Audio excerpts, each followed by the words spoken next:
This is a special episode of Being a Savvy Leader. We're celebrating 20 seasons of Brooklyn Savvy.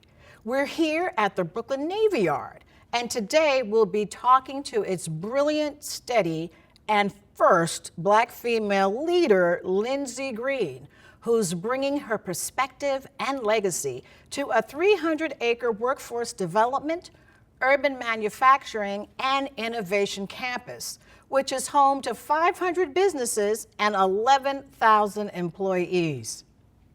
She's taking the Navy Yard to the next level.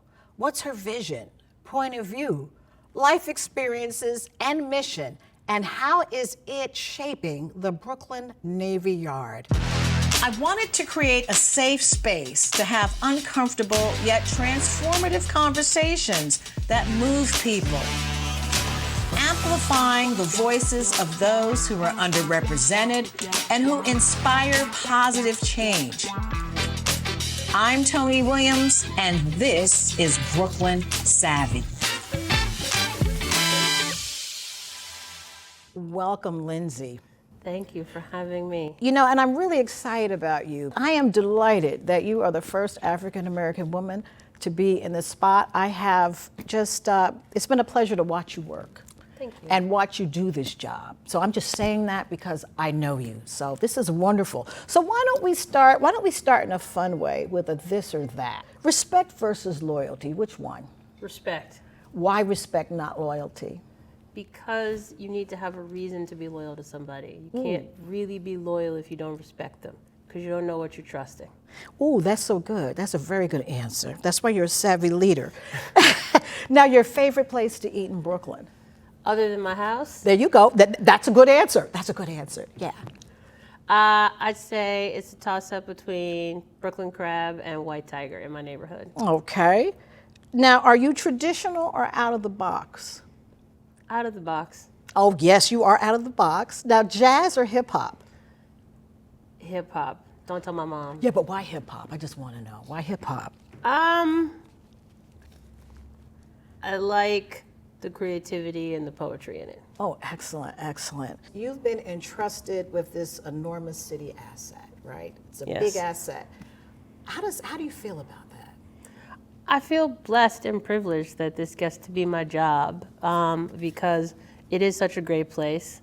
Running the Brooklyn Navy Yard Development Corporation is one part running a manufacturing and innovation campus and one part taking care of a small city. We have a great team of people that work here, and we have a great group of businesses and people they employ. It's an interesting job, and it's a fun job, and I get to give back to my adopted home of Brooklyn. Now, you said interesting and fun, but this is a complex job, right? Yes. Let's talk a little bit about the complexities of this work that you're doing over here in terms of developing the ecosystem and all of that. So, first and foremost, we have to deliver good spaces for businesses to do what they do. And so I think of it's like you think of layers. The first layer of the job is being a good landlord, being a mission-driven landlord, being affordable. So that if you're a business who's making something, if you're a working artist, whether you're making a sculpture or you're making a denim jacket that's embroidered with something, or you're making a robotic arm, you need a place to do that you can feel good about securing the thing that you do and that your workers feel good coming to every day. So that's the first layer of what we have to do. And that's a lot.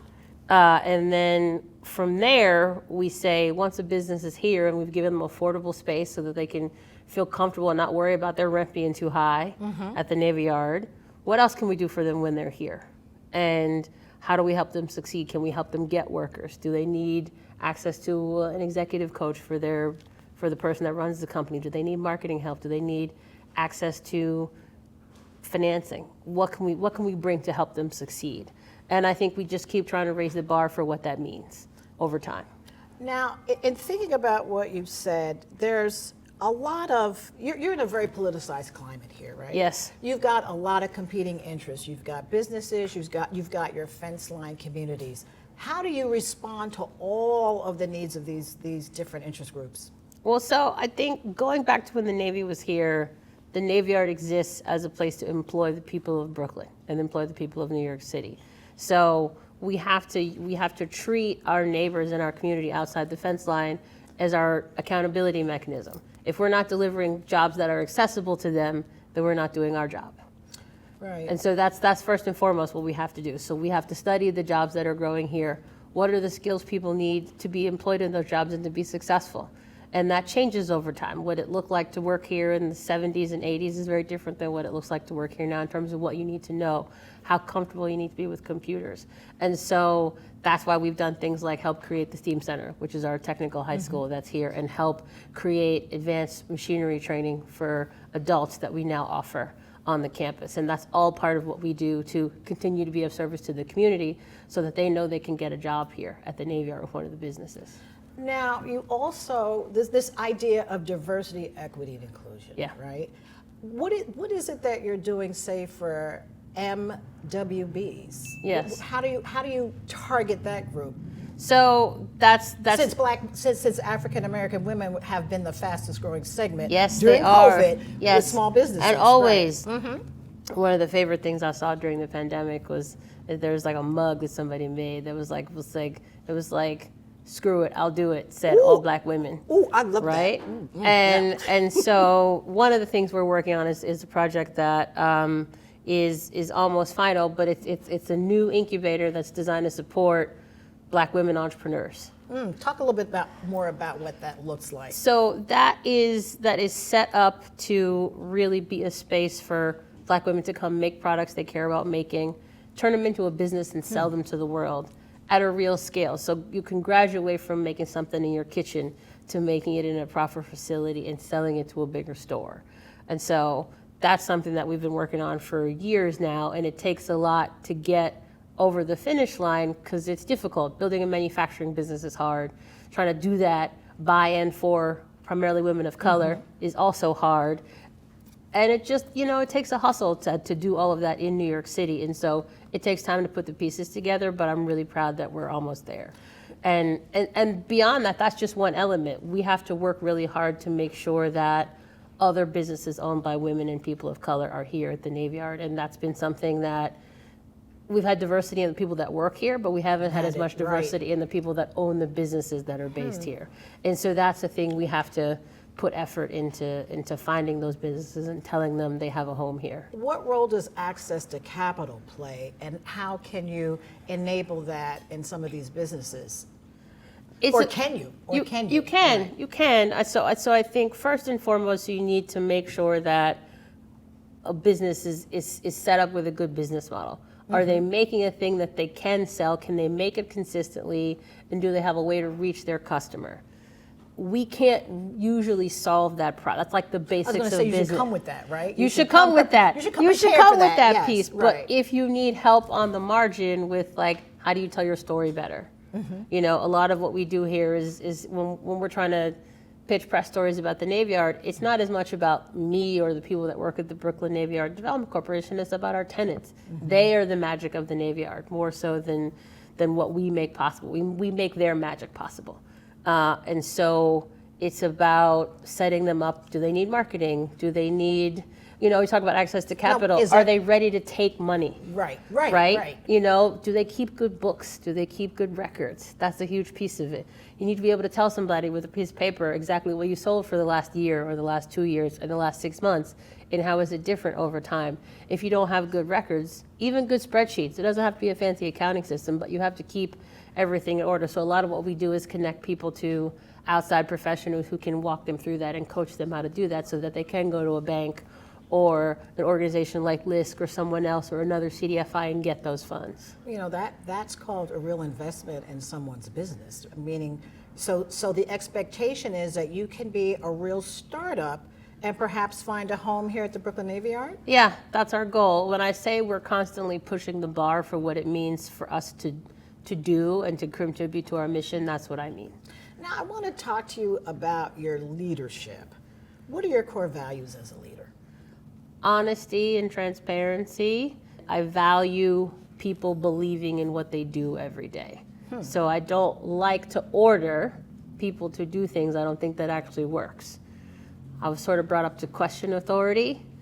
Sorry, Catholic school. But that's interesting, because usually Catholic school is just the opposite. Yeah, I was. So what did I you was, do? What I did you was- do? Well, I know. decided Right. not to get confirmed. In Okay. Catholic school, I am a person of faith and belief, but I didn't like that particular regimen. Exactly. So I said to my priest and the director at the time, I don't think I should get confirmed. I feel like that'd be disrespectful to the sacrament. Oh, interesting. So definitely out of the box, right? You weren't conforming to that. I was not conforming, but I But had you're I had spiritual. But you're spiritual. Yeah. Nevertheless. right? Nevertheless, I had a deep respect for it. That just wasn't my flavor.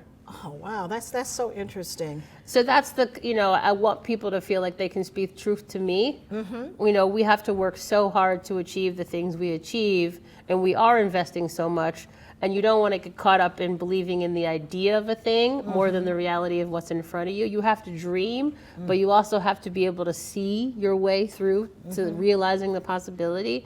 And so it's a very fine balance between making a big investment and making a bad investment. I'm just listening to how authentic you are, right?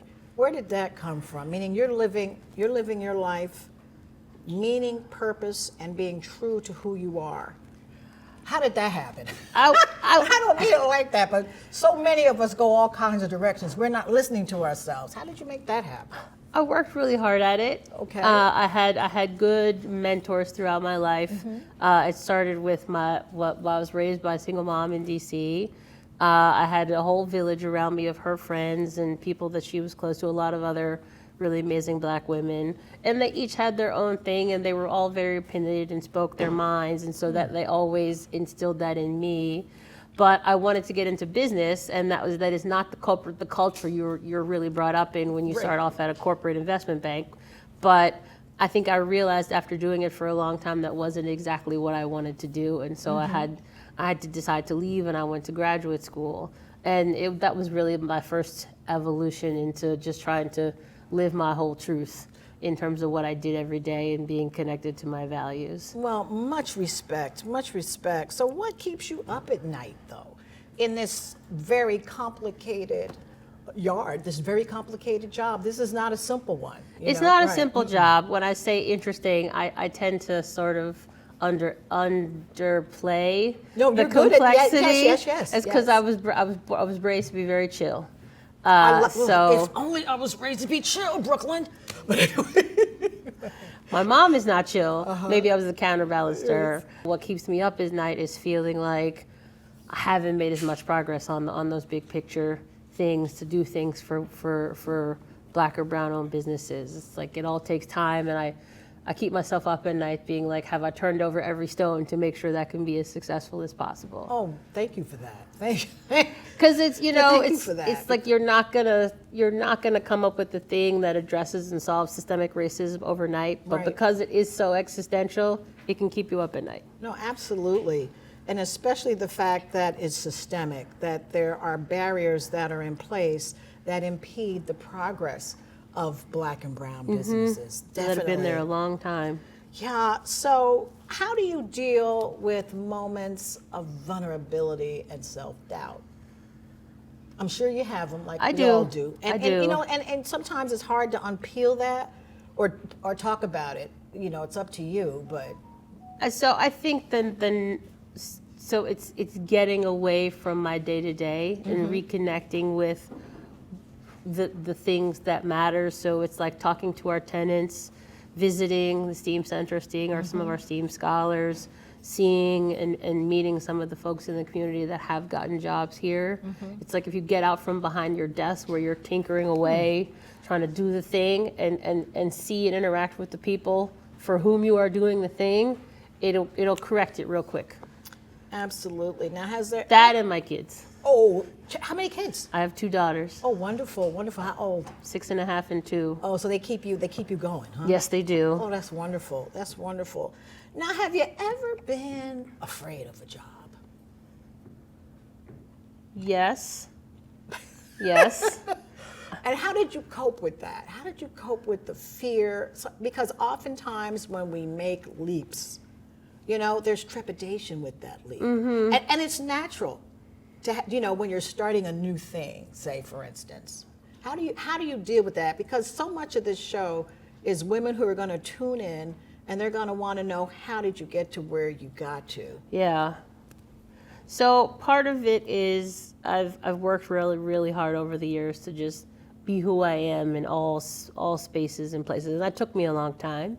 I still have more places to go, but when I talk about the Navy Yard, I say the same thing to venture capital investors that I say to our community partners.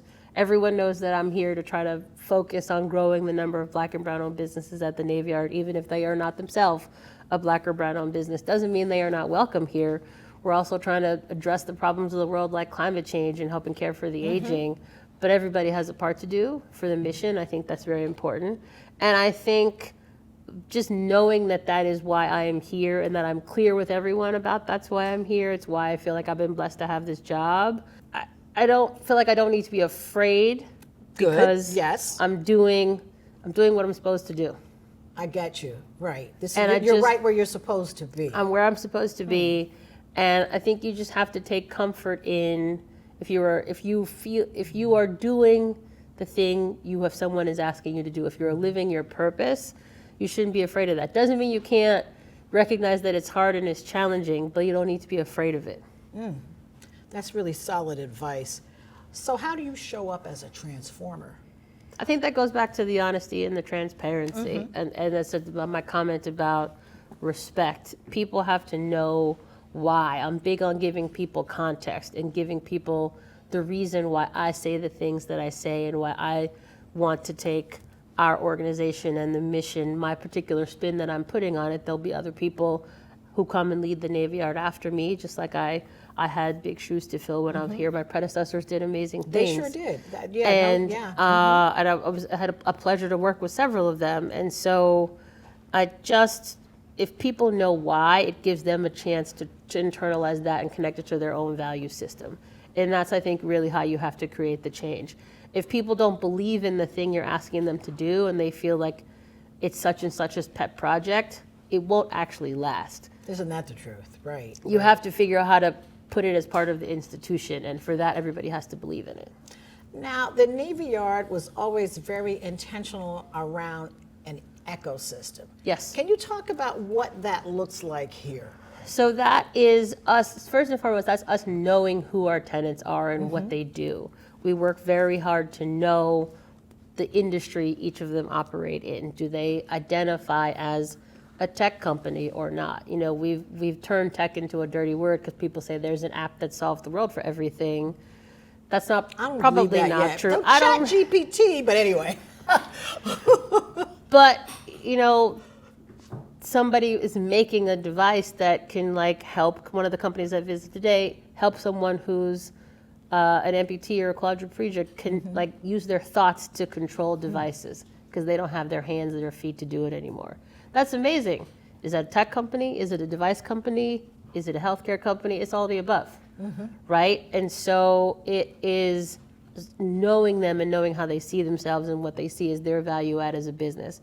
And then trying to connect different businesses to each other so they can help each other succeed. You know, we have different creative businesses here that will help some of these manufacturers who are engineers and they don't know how to tell their story. They don't know how to make a brochure. They don't know how to shoot a spot to put on Instagram. And we can do that here at the Navy Yard. Yeah.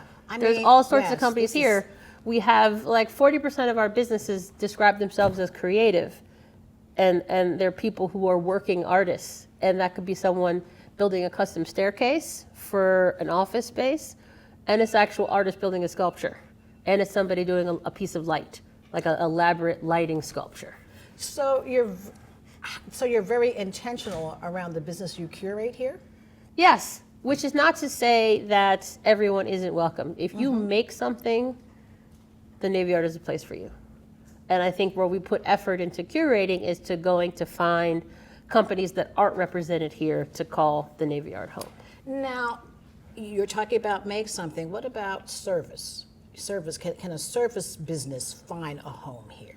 It tends to be a part of how we bring amenities to the rest of the Navy Yard community, right? We're still a big manufacturing innovation campus. We're a business park. People need a place to eat their lunch.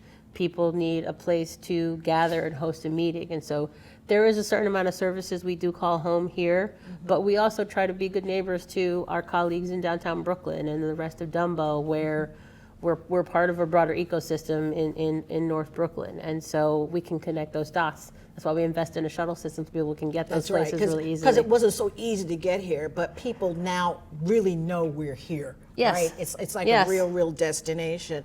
Now talk a little bit, we had floods, about climate change and what you're doing in that arena. What is the Navy Yard doing in terms of businesses? Businesses. So I think And you're thinking around it. Yeah, so first off, we need to live the commitment that we are asking businesses to make and businesses to help solve, right? We want everybody to do a green retrofit, get off their natural gas boiler. We have to figure out how to do the same thing. It's harder to do that with a 1 million square foot industrial building. There's not an off-the-shelf heat pump mini split system. Right. And put them in our buildings. We're studying 2 of our oldest buildings that the Navy built in the 1800s and trying to figure out 1800s.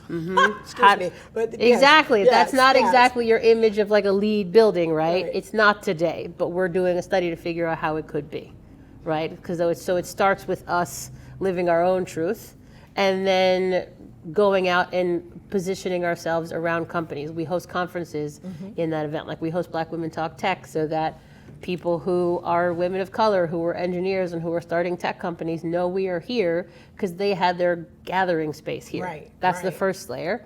Second layer is we go present at conferences. We tell people about the Navy Yard. We interact with them. We work with businesses to say, do you need a place to grow? Do you need a place to make your product? We work with different incubators and accelerators that operate in that space. Try to have them call the Navy Yard home so that when the companies grow out of the incubator, like New Lab, they become tenants. And that's been successful for us. Now you're also doing something that I think is particularly innovative, which is the real estate cohort. Yes. You want to speak about that so Yeah. our viewers know what this is? So this is a program that we created with the Trust for Governors Island, another city family entity, where we recognize that there's not as deep a bench of real estate professionals, particularly outside of affordable housing. But when you're talking commercial real estate, which is what this is, or industrial real estate, young women and people of color, particularly people of color especially, working in these fields. You want to work in real estate development and you're not in housing, where do you get your start? Right. And so we went and created a program where we partner with several different CUNY campuses, and we bring college students here for a year, starting usually their junior summer. And they spend the summer and 2 semesters with us, and they work inside of our major departments. So we work inside real estate development, I think this is so exciting. inside Yes. property management, inside leasing and design and construction. And at Governor's Island, they also do a horticulture fellowship because they manage a lot of plant life and green space. And so we give people that first hands-on work experience that then allows them to say when they're interviewing with someone, I've worked at a real estate company. I know what underwriting looks like. I know how to evaluate a tenant for a lease. I know how to figure out if a real estate development project can work or not. We give them that exposure in a real setting. Now you have a workforce development center. Yes. That's always had a role in the fence line communities. Talk Yes. to us a little bit about that workforce development center and what your mission is and how you tie it back to these businesses here. Yeah, so we're actually sitting very near the building that has homes at that center, the Owl Wilshire Employment Center. That's right. That's Yes, right, it's right. named after one of our former leaders. And it has been here in some form for as long as I can remember for the history of the Navy Yard. But we go out and we have sort of two groups of people that either face the community and go talk to our different community partners and try to understand what job seekers need. And then at the same time, we have a different team that goes and talks to the businesses here at the Navy Yard and understand what they need. And our job is to make those translations and make that match. So what are you most proud of when it comes to the Navy Yard? If there is one thing that you're most proud of. Aside from the hard work of our team, we recently did a survey of a lot of our tenants. And it's this marketing terminology that I was just learning called net promoters. But it asks people on a scale of 1 to 10, how likely are you to rank or recommend the Navy Yard to somebody else? And our highest promoters our business is owned by people of color and Oh, women. wonderful. Okay. Right. Which the difference you've been wanting to make. It's a difference we've been wanting to make. So in absolute numbers, are they as many as we would like them to be, or they would like their peer group to be? No. But do they feel the effort and the investment we are making in them? Yes.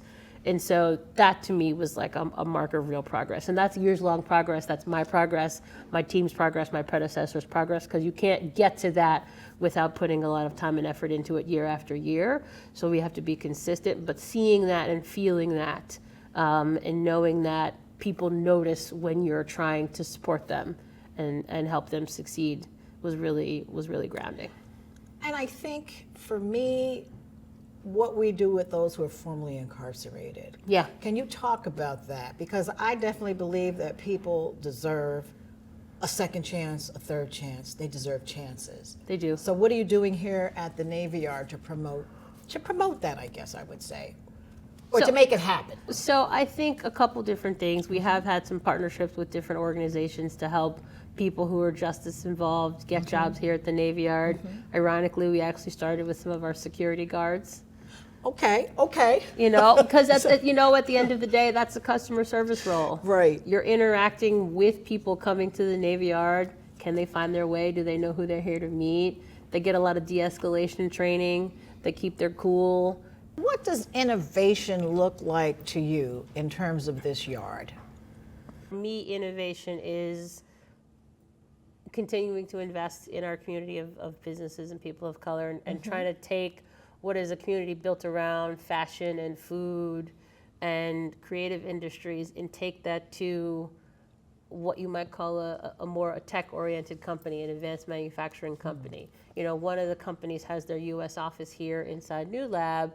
They're selling some of the new heating and cooling devices to NYCHA, right? That's a great story. It sure is, right. Wouldn't it be great if somewhere inside that device was a component made by a Black-owned business? Wouldn't it? Or that Right. the next version of that device is made by a Black-owned business. Ooh. That to me is innovation.